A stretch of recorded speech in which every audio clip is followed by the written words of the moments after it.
This is another in the series of sermons of the Native American Church of the Ghost Dancers, www.ghostdancers.org. And we're here today at a very sacred spot in the Santa Monica Mountains, which rings the Santa Monica Bay.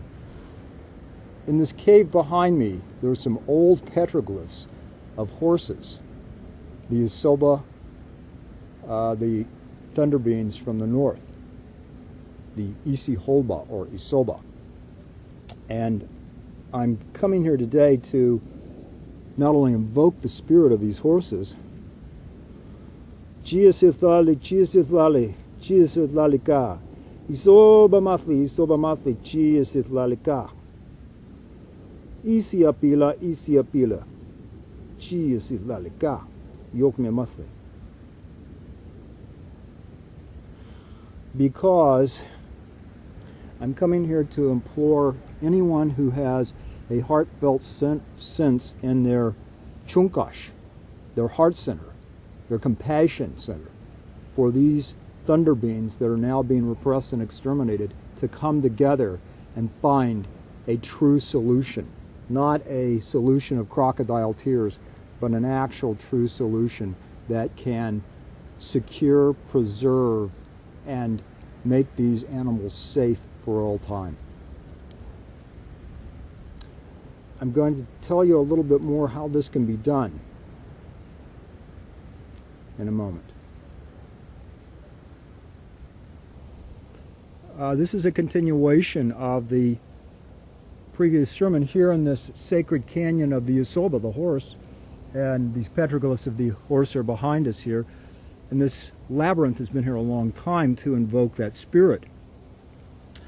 Now, it's a Native American tradition and spirit that's being invoked, and I come to implore you and to try to find a methodology for preserving these sacred four-legged brothers of our culture and of our clan. The problem principally is that the horses, like Native Americans, only if you were Native American and had experienced the last 200 years how the legal structure of the governments have been organized and orchestrated to disenfranchise and exterminate indigenous life and then exploit it on behalf of a colonialistic impulse, could you understand what's going on with the horses now? They're under really the guise of the Department of the Interior, just like the Native Americans are. And there's a similar agenda and a similar methodology has been used in order to repress and attempt to constrict and eventually pretty much exterminate the Indian pony, medicine hat, Tobiano, wild Mustang, whatever you call them, the Spanish barb. It was basically constructed around this concept of the law of discovery of the Roman Catholic Church and the Christian kings, and it was institutionalized into the legal structure by Supreme Court justice, by a Supreme Court ruling in 1830 of John Marshall, and further taken out of the whole parameter of the checks and balances of the court systems for our judicial review by the Lone Wolf versus Hitchcock being the Secretary of the Interior at the time this action was filed. So no longer could this be under the purview of judicial review. They're under the plenary act of Congress, just like Native Americans are. The solution has to go back to its source, since there was a religious impulse from Christendom and the Christian kings and the Roman Catholic Church that founded the law of discovery upon which these things are being enacted and progressed in agendas. These agenda are being actively pursued now. You have to have a counterpoise solution. So what I'm advocating, and there's legal and historical precedent for this to be enacted, is that a congressional act be passed recognizing the Native American Church of the Ghost Dancers, the Church of the Ghost Dancers, as an indigenous peoples organization. Under the Declaration of the Rights of Indigenous People of the United Nations, we have the right of self-determination to reorganize ourselves and to be recognized in the international community as such. A congressional act would do that on a national level. at which time, because of the historicity between the Spanish kings and the kings of the Mississippi Valley, particularly the Choctaw Nation, of which I am a recognized member of by the United States government. I am a descendant of those Choctaw kings.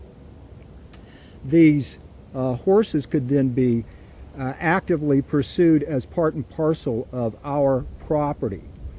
We would then be recognized as having human rights and property rights, and the so-called public lands, some of them would have to escheat to these indigenous peoples organizations.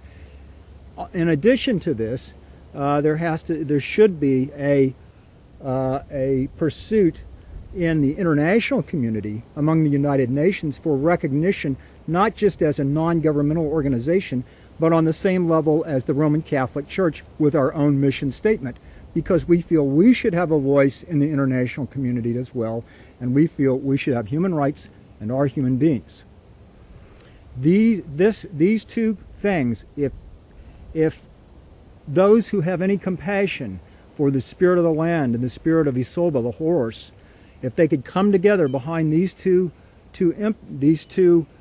directives, this problem could be solved, and these sacred beings could be preserved for all time and all eternity.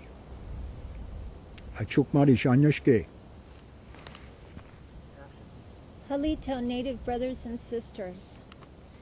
Today we honor all that our Earth Mother has gifted to us, our Creator, the Great Architect, the Great Spirit, Hashi Inkpa, Sun, Father, Mother, Moon.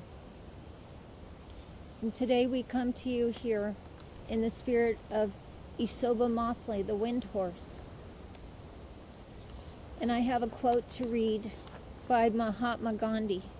A small body of determined spirits fired by an unquenchable faith in their mission can alter the course of history. Today I come to you with an open heart and ask you to join us in saving Isoba Mothli Mitaktalaya until the day that lasts forever.